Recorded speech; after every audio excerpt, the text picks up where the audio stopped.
Assalamualaikum warahmatullahi wabarakatuh. I'm Alfia Zakira. And I'm Devi Ansharina. Hello everyone. Welcome to our interview. Today is really exciting because we are not just learn about pharmacy theory, but we learn about the real practice in pharmaceutical industry from special guests.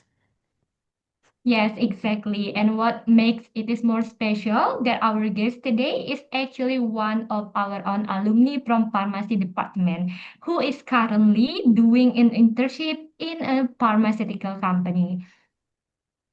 Yes, and we know many of our friends are curious how does it actually to feel to step into the industry pharmaceutical, especially when it comes to making medicine that must follow the strict rule like GMP or manufacturing product, or in Indonesia we know as cara pembuatan obat baik atau CPOB.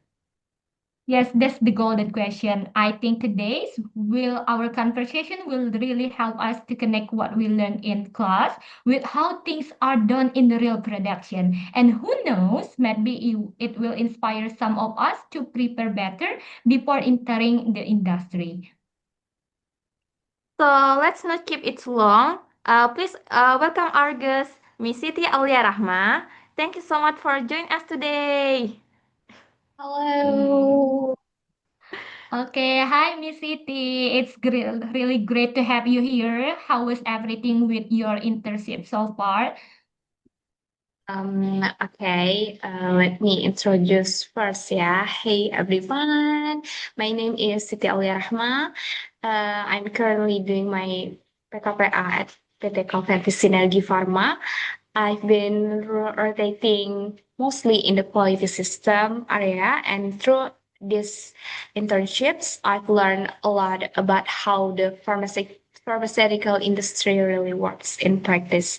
So today, I'm excited to share a bit of my journey with you guys, and hopefully, it can give you some insights or motivation for your own path. Okay, I want to ask our first topic is critical point before PKPA in industrial pharmaceutical. Okay, my first question for Miss Siti is during on your PKPA, what was the most difficult critical point to complete within the product area? Example like hygiene, documentation, or communication with operator. Um, During my PKPA, the most challenging part in the production area was documentation. Every single step had to be written down very carefully, and if you forgot even a small detail, it was treated as if you never did it. At the same time, the hygiene rules were also really strict. Gowning, hand washing, and following all the clean room steps. Honestly, it felt overwhelming at the first because I wasn't used to the level of discipline. But over time, I understood why it mattered so much. It taught me to slow down, pay attention to details, and take responsibility for even the smallest action because in the end, it all contains the patient's safety. Okay, nice information. And then I want to ask the question, how did you handle the situation where there is a gap between what you learned about the theory at university and then the actual practice in the field? When I face differences between theory and practice, my approach was to stay open minded in the class. Um, we usually learn the ideal situation, but in the industry, there are many practical consideration like equipment, efficiency, and regulation. Instead of seeing it as a contradiction, I treated it as a chance to learn. Um, things to learn. Okay, so we have to stay open-minded, and so the theory is foundation, practice gives our context, different are learning opportunities. Okay, I want to ask about your experience. What competency, what most demand from your when you first enter the production environment?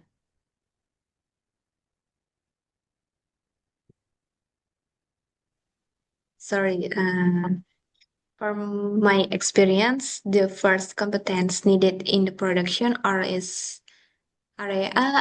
is discipline, following procedures exactly as written with no shortcuts. And then attention to detail is also very important because even a small mistake can affect product quality. Besides soft skills, technical knowledge also matters. For example, understanding GMP or CPOB helps you see every step is regulated, and basic knowledge of sterile production technology or microbiology give context the why hygiene and environmental control are so strict.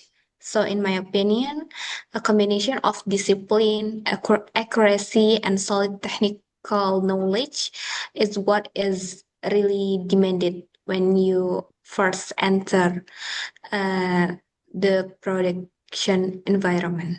Okay, okay. So the very important thing is the area is very disciplined, and then the soft skill that we need to learn is about the GMP rules and then GPOB rules.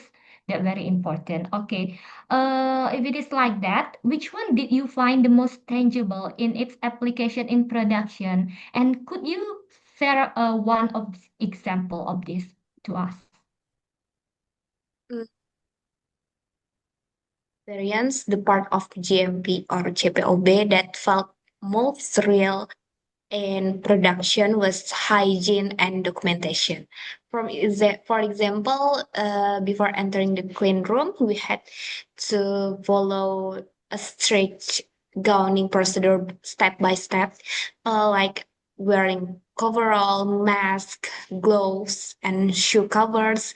At first, it seems excessive, but then I realized it was exactly what CPOB teaches, preventing contamination at all costs. Another example is documentation. Every action, even something as simple as weighing raw material, had to be recorded immediately. If it's not written, it's considered not done. Those 2 points made me understand how GMP principles are not just theory, but daily habits in the production floor. Yeah, Okay. that's it. So the important part of CPOB is hygiene, like grounding, clean room, and documentation, and it's become daily habit, not just a theory. Mm, I have heard about contamination prevention. And how is this cross contamination prevention actually implemented in company when you intern? Were there any practice challenge? Um, in the company, I did my internship, which is PT Calventis. Contamination prevention was applied very seriously. The production areas were separated according to product types, with controlled material and personal flow. HVAC systems and pressure differential were used to keep clean air moving in the right direction. Before entering, everyone had to follow strict gowning procedures, and cleaning validation was also done regularly to make sure no residues were left on equipment. Of course, in practice, there are small challenges. For example, operators sometimes needed extra reminders to follow gowning steps correctly, or cleaning took longer than scheduled. But QA and production staff worked together to make sure the procedures were always followed, because preventing contamination is non-negotiable in the pharmaceutical industry. Yeah, it's Okay, so from your answer is production, it should be separated from the control area and should be there with the air conditioner, and then we should also gowning, and then we need to make sure there is no residue. And the very important thing, we need to always remember the personal about that. Okay. I have the question, for example, in batch record recommendation, what small mistakes that often occur frequently, and how do the quality assurance or the production teams usually deal with them? in batch record documentation.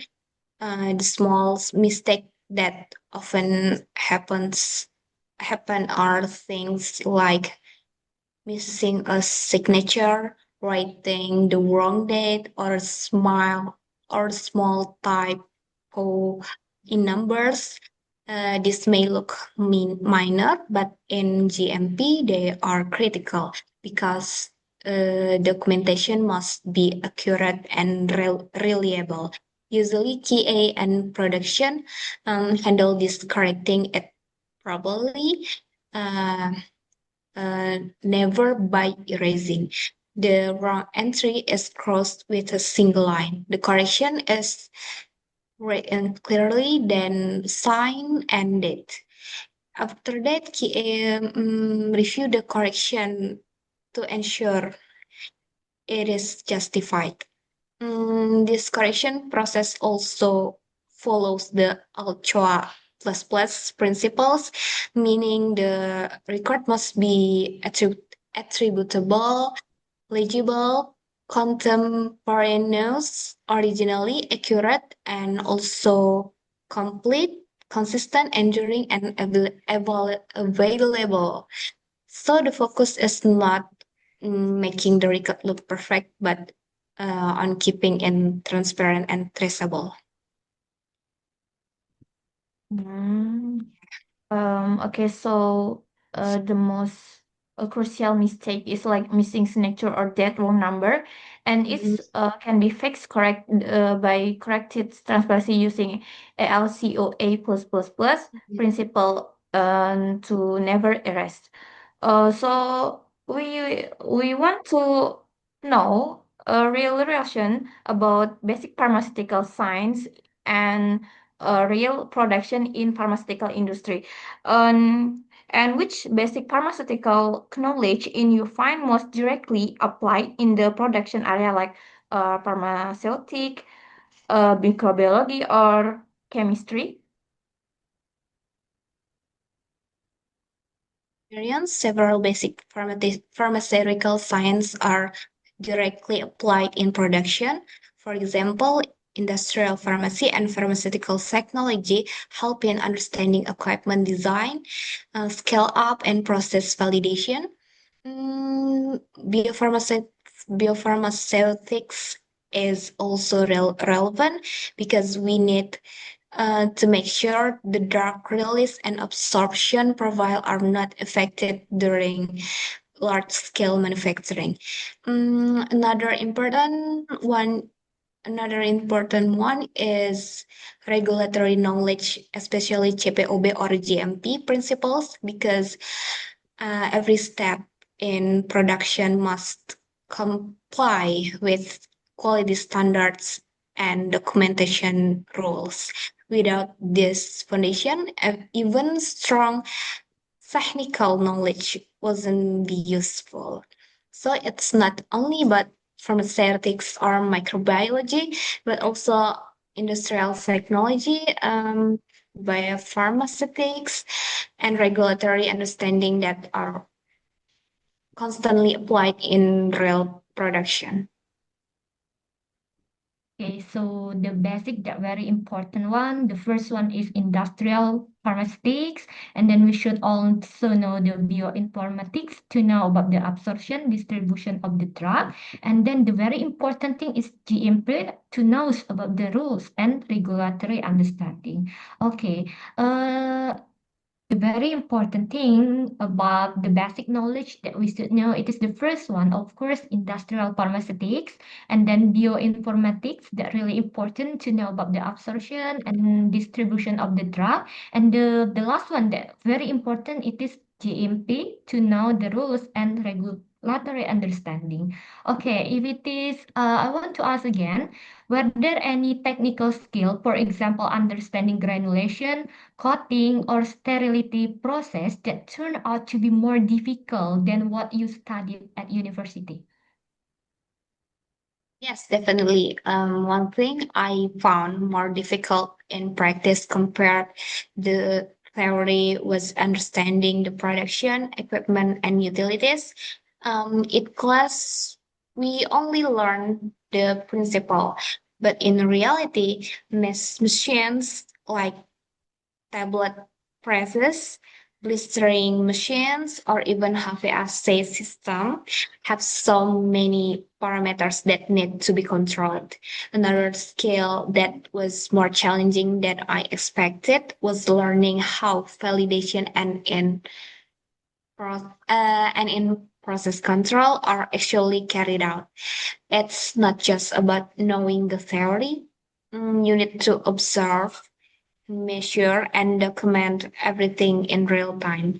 So for me, the tough part wasn't only the pharmaceutical process itself, but also how to work with machines, utilities, and validation steps that keep the whole system compliant with GMP.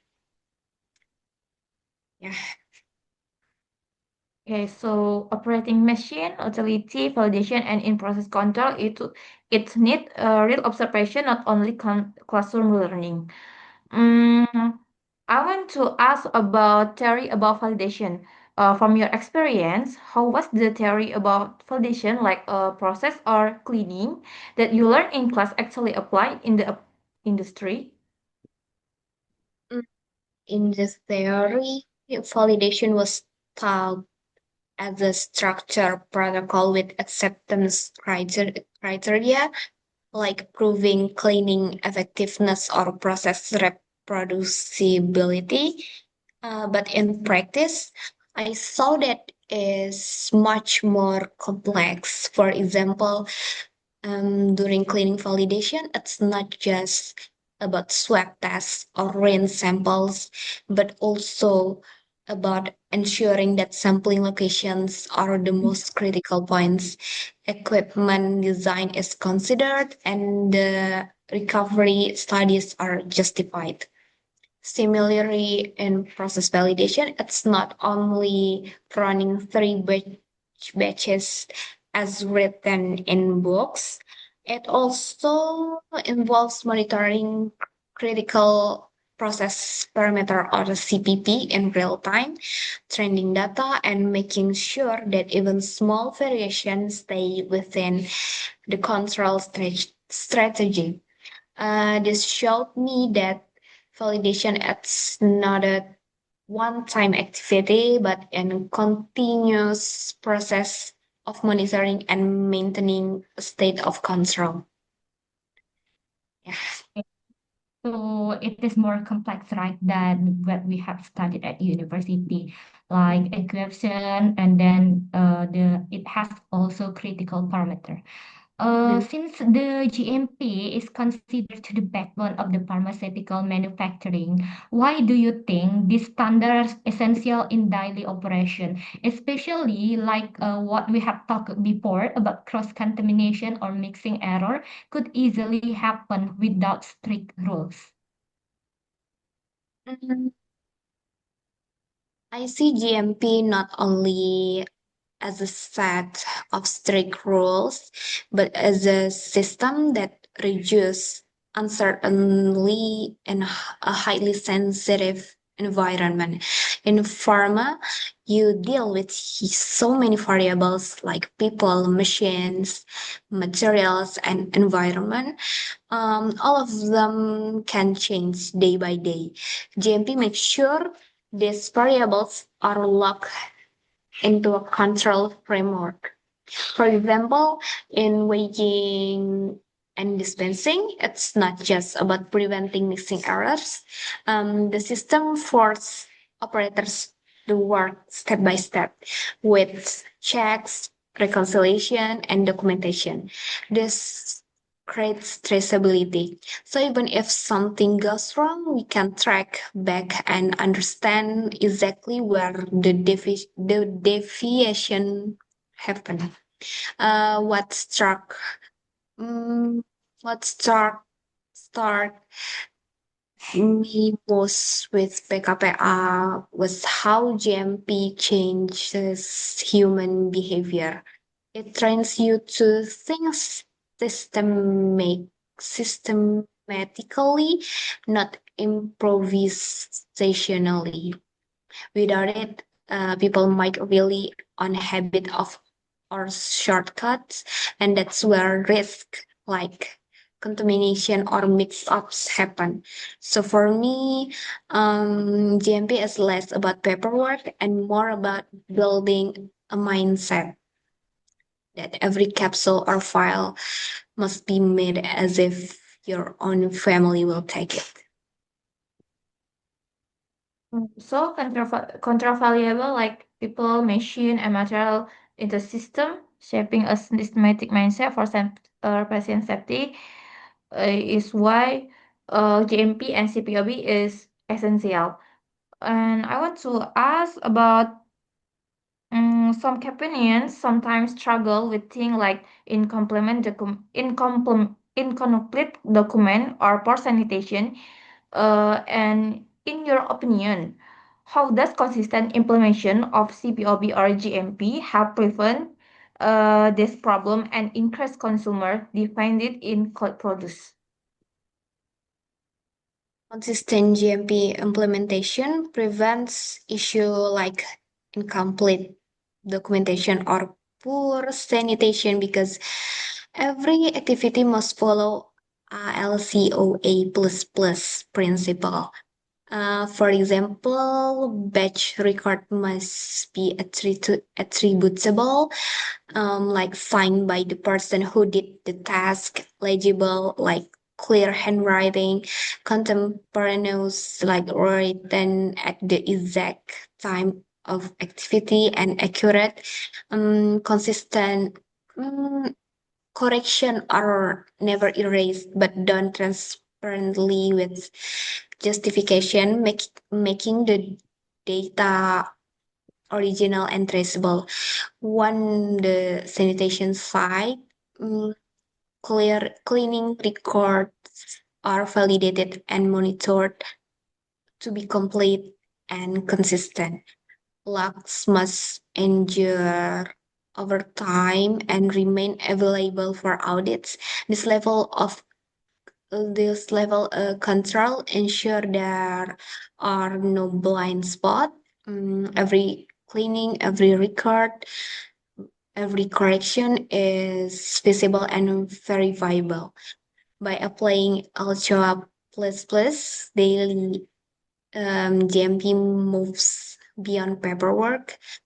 It builds a culture of trustworthiness. Regulators can trust the system because the data is reliable, and patient can trust the medicine because the process is transparent and controlled from start to finish. Yeah, I think that's it. Okay, so you should every action should be follow the rules, and then we should make original and clear handwriting, and then we also need to monitor and make sure there is no the blind spot, right? Okay. During your PKPA, have you ever seen or hear about small deviation like you talked before, such as temperature excursion in the warehouse or incomplete batch record? If it is yes, how did the company handle those situations to stay compliant with the CPOB? PKPA, I learned that even small deviation, like a slight temperature exertion in the warehouse or an incomplete entry in the batch record, are taken seriously under GMP. These cases are never ignored. The company follows a structured CAPA, corrective action, preventive action approach. First, the deviation is documented immediately and reported to QA. Then, an investigation is carried out to identify the root cause.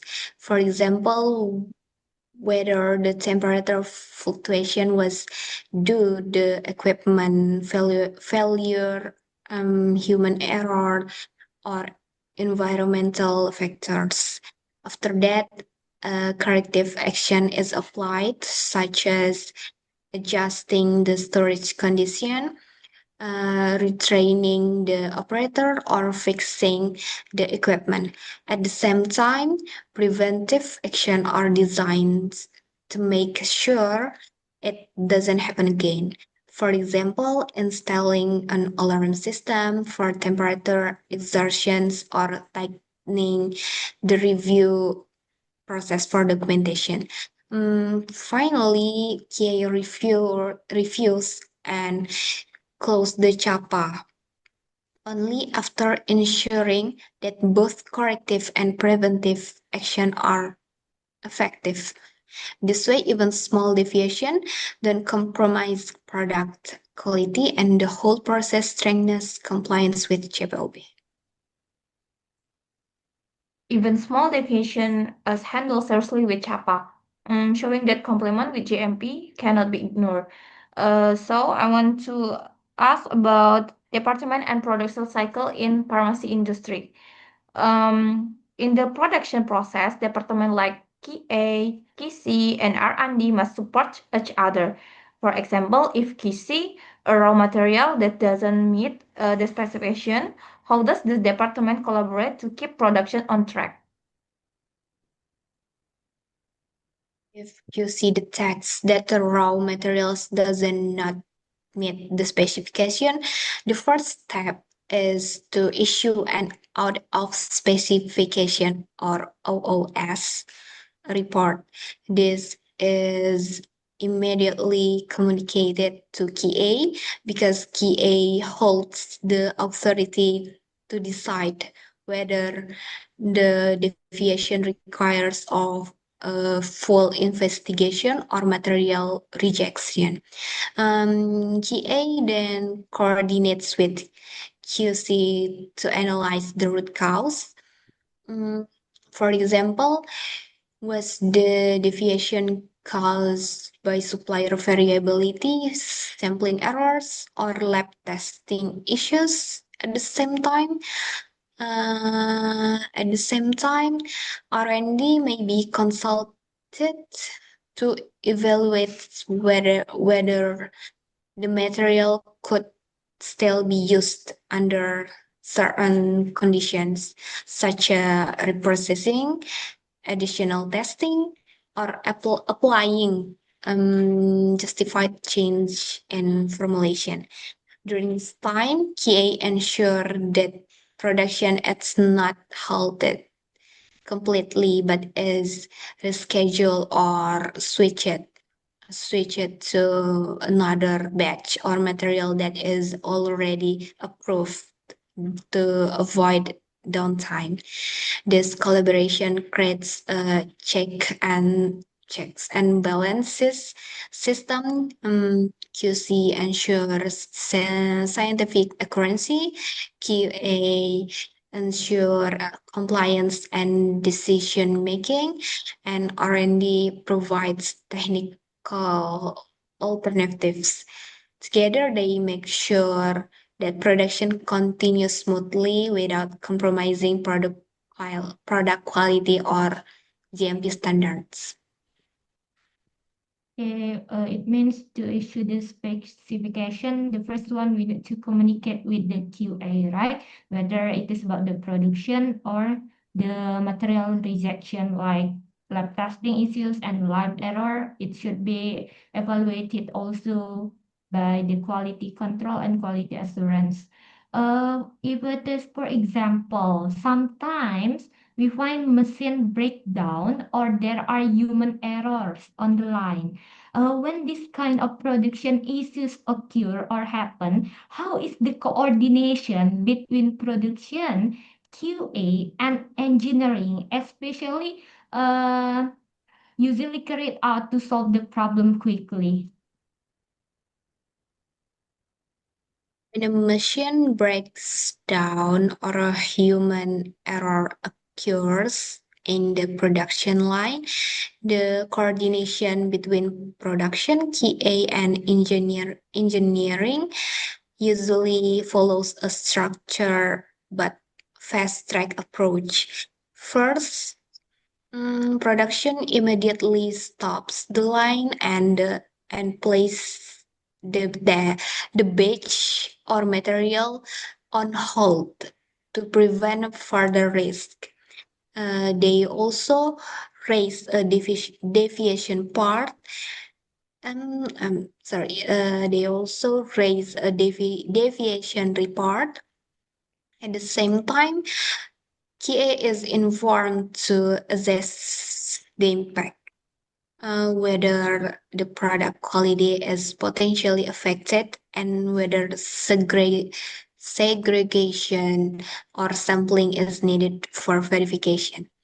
Engineering then steps in to identify the root cause of the equipment issue. For example, a calibration drift, mechanical wear, or operator miscue. They perform troubleshooting and provide a technical report to both production and QA. QA's role is to ensure that all action are documented under GMP and decide whether a CAPA must be opened.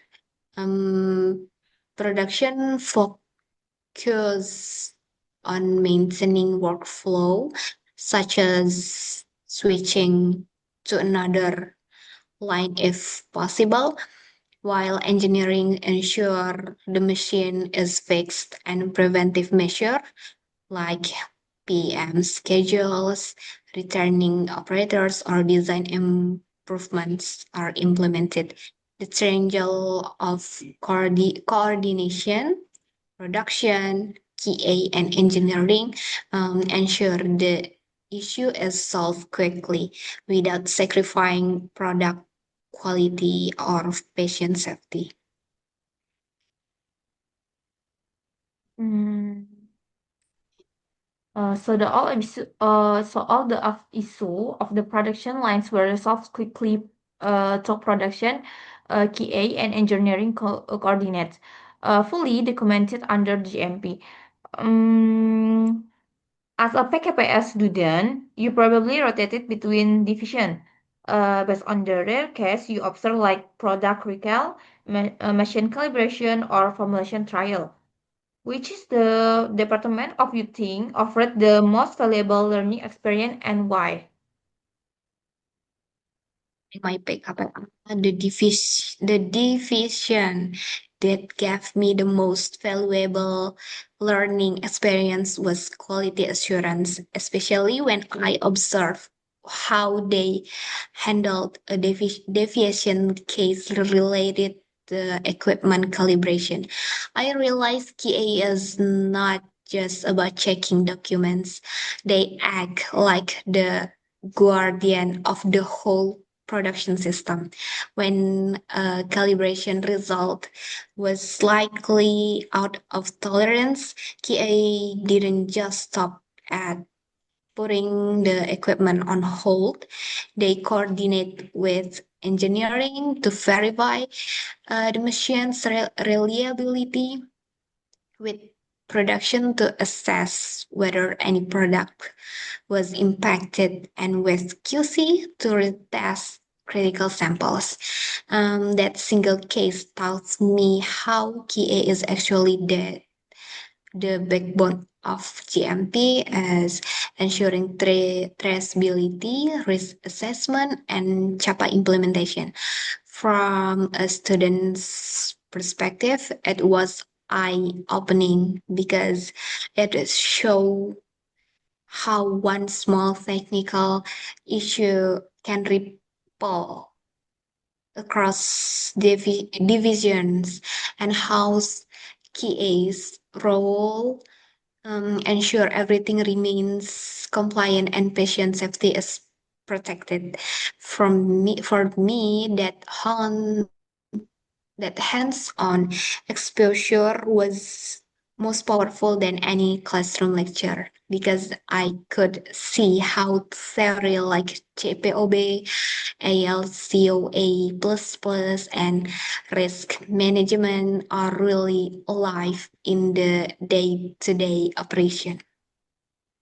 Okay, that's really cool. The most valuable is quality control, and like you also like equipment calibration, and you said it's like a guardian angel. Wow. And then during your internship, did you notice how the documentation process between production and QA work? Like you talked before, you also communicate with production. For example, how if it is there is batch record are reviewed before product release? Internships, I observe how documentation between production and QA is handled, especially in batch record review. After production finished a batch, the operator and supervisors are responsible for completing all entires uh, in the batch manufacturing record, or BMR, and packaging record, or BPR.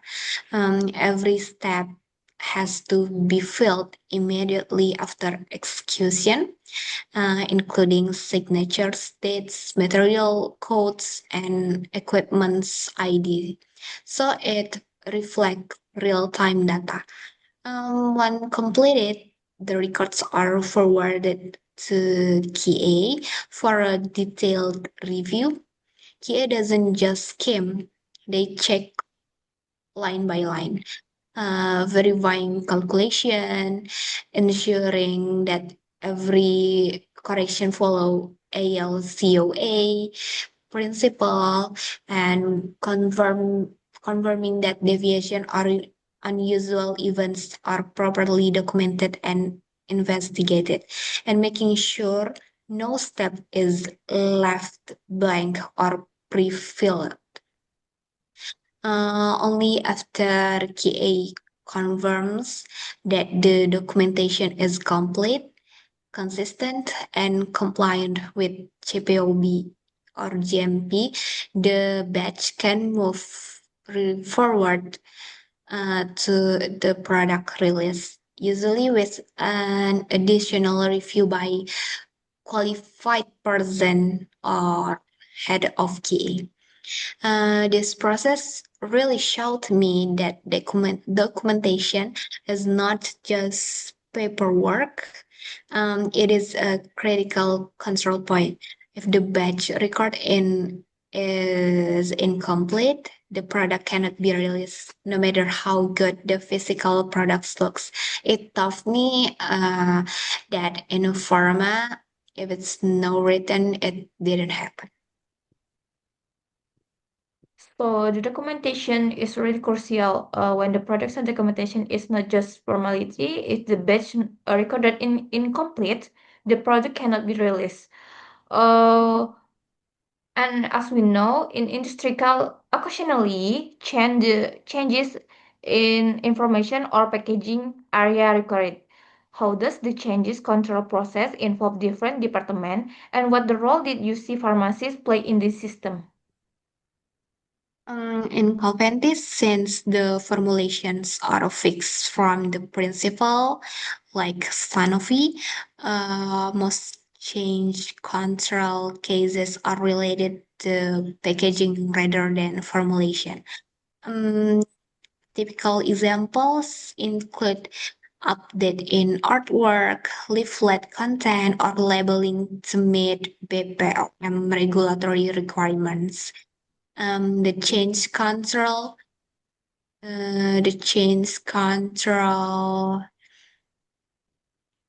change control process follows CPOB principles and is mainly coordinated among three key departments: QA, QC, and production. For QA, it acts as the coordinator of the change control system. QA evaluates the impact of the proposed packaging change, ensure risk assessment is performed, and approves whether the change can be processed. QA also verifies that all materials are quarantined or destroyed, preventing mix-up.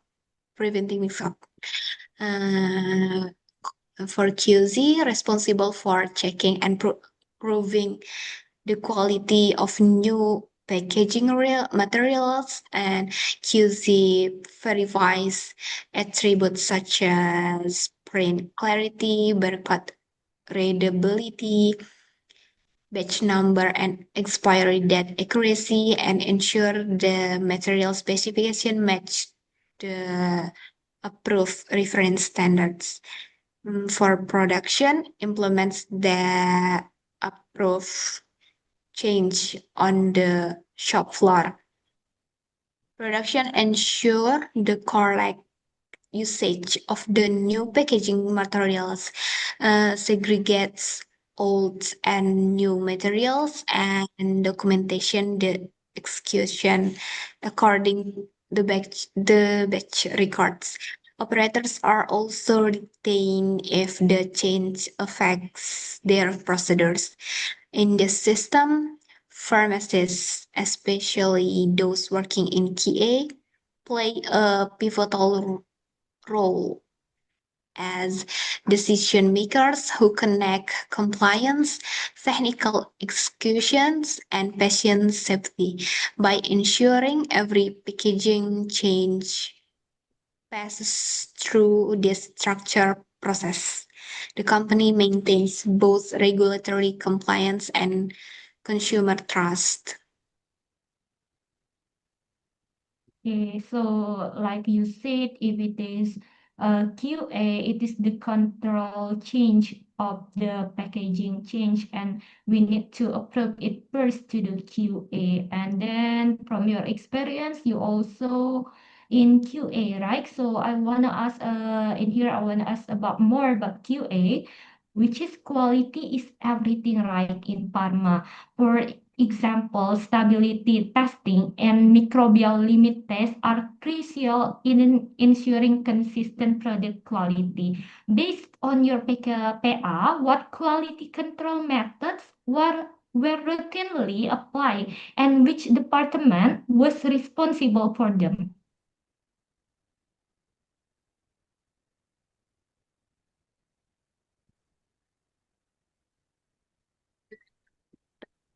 I observed that routine quality control methods were strongly emphasized to ensure product consistency and compliance with GPOB.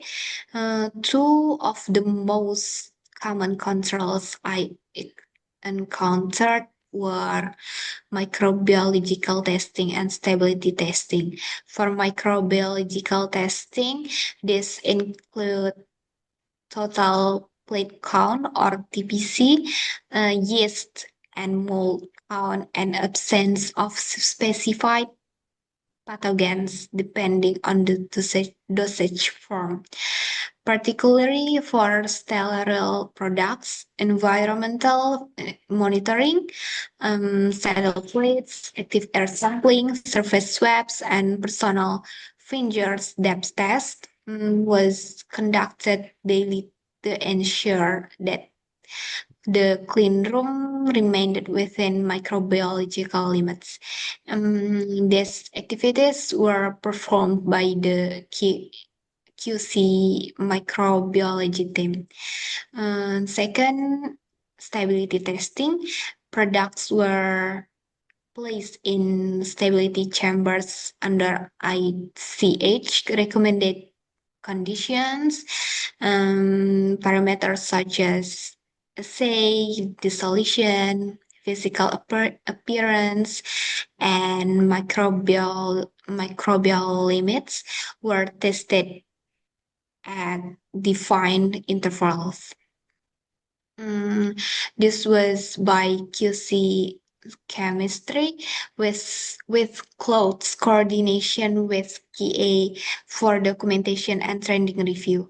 In practice, QC executes the analytical work while QA ensures compliance, review data, and makes the final disposition decision before any product can be released to the market. This division of responsibility creates a double check mechanism, minimizing the risk of errors or overlook deviation.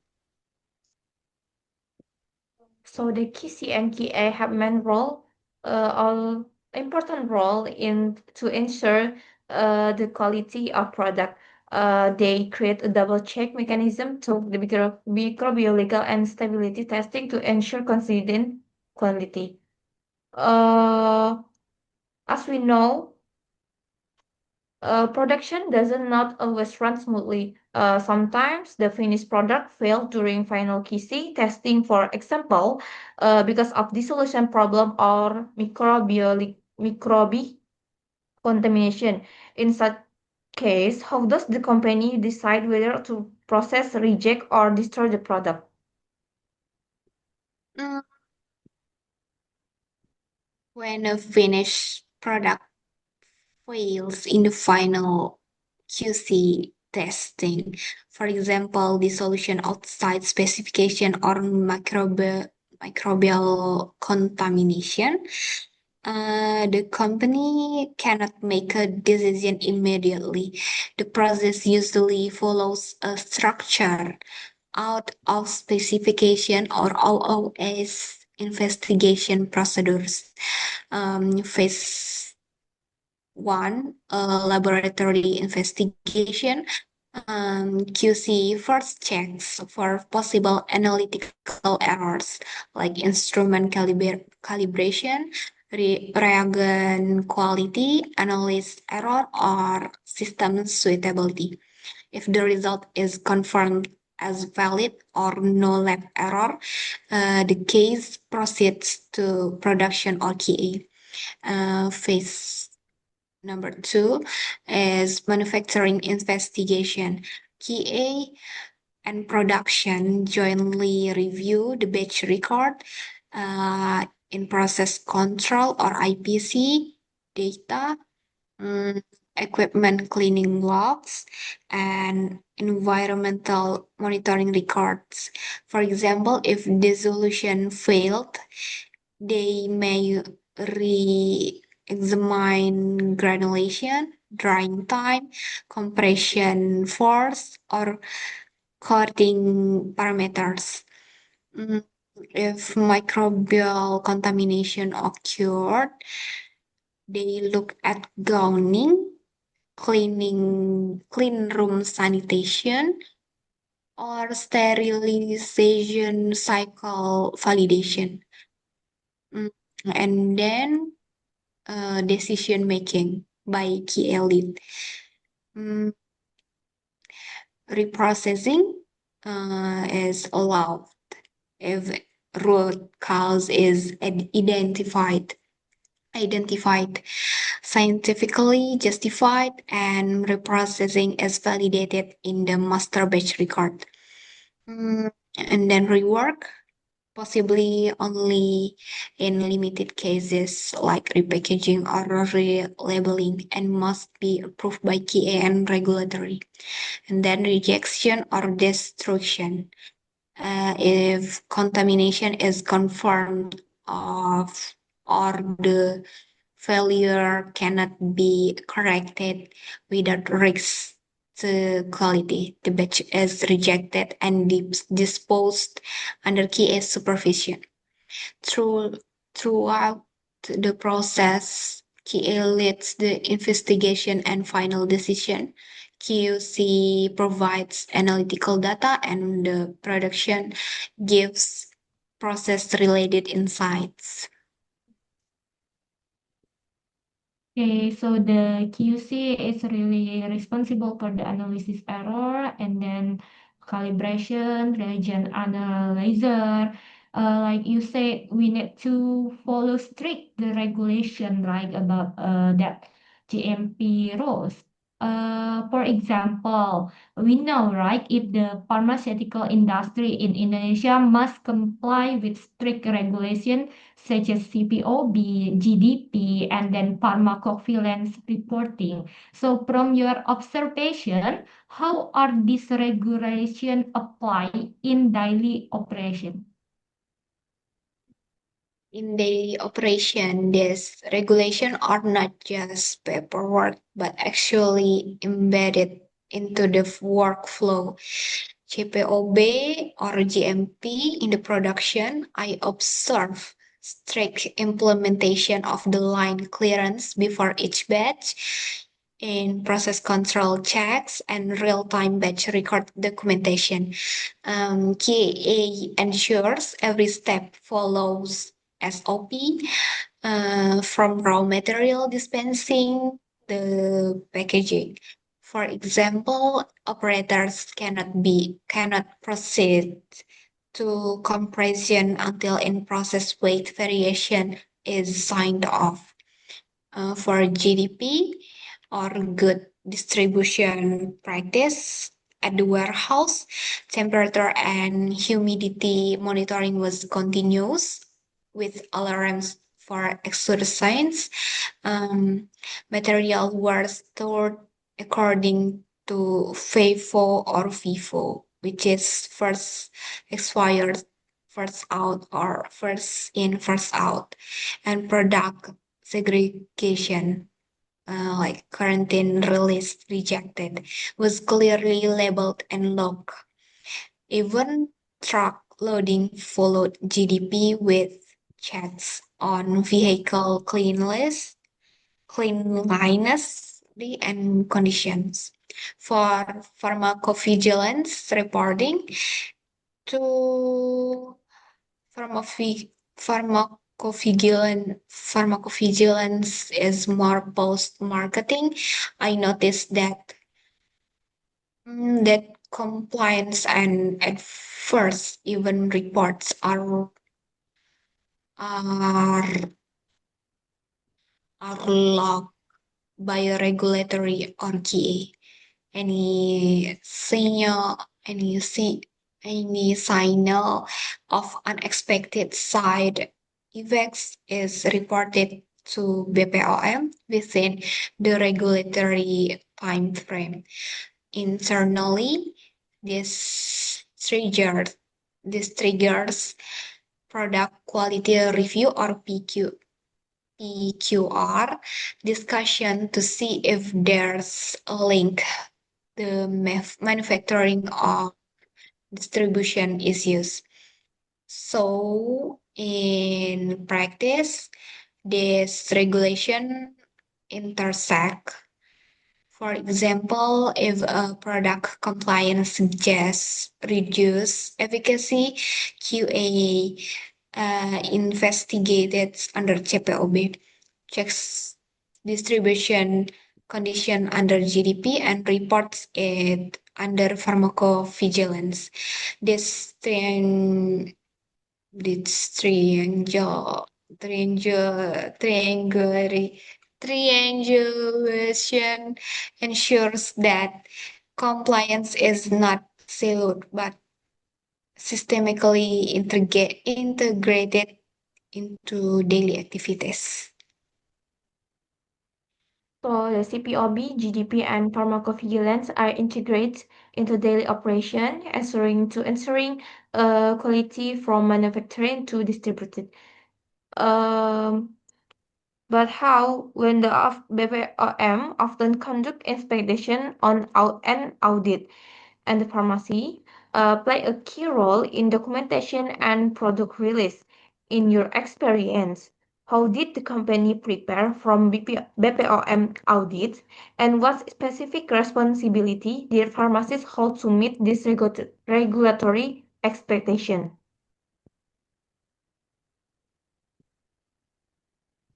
Observe preparation for a BPOM inspection is a company-wide effort, but the backbone is documentation and readiness of the quality system. Ahead of the company usually conducts internal self-inspection and mock audits to identify gaps in GMP compliance. Critical areas such as batch records, change control, deviation logs, and equipment qualification files are reviewed, reviewed in detail. Production areas are also checked to ensure good housekeeping, line clearance practice, and hygiene standards are consistently demonstrated. For pharmacists, their role is very central. They are the authorized person, or at least act within QA to review and approve batch record before product release. In practice, this means verifying that all manufacturing and packaging steps are properly documented in line with ALCOA plus principle. And during inspection, pharmacists are often the ones answering questions and rationale behind batch release decisions, validation master plans, and or how deviations were closed through CHAPA. In addition, pharmacists ensure that product quality review, or PQR, and pharmacovigilance reports are up to date, because BPOM frequently check whether companies not only comply with CPOB in production, but also continuously monitoring quality post-market. So the preparation, it's not only about cleaning the factory before an audit. It's really about making sure the documentation trail proves compliance at every stage. Without strong involvement of pharmacists in documentation, deviation management, and final release, the company would not be able to pass regulatory scrutiny. Okay, so the documentation and the readiness It is the very important. The audit, like the internal, should be check the equipment, the airlock, and then the production should must ensure housekeeping. But as we know, the checking is not for only BPOM, right? There is the external audit, especially for the company that a global company that has a big regulatory. In global practice, regulatory agencies like FDA or EMA sometimes issue warning letters when the companies fail to comply. So, if something similar happened in Indonesia, what steps should a company take to recover its compliance and reputation? Should they stop product the drug like that? Regulatory bodies such as BPOM issues a serious observation or even something equivalent to a warning letter, the company cannot afford to treat it as a routine finding.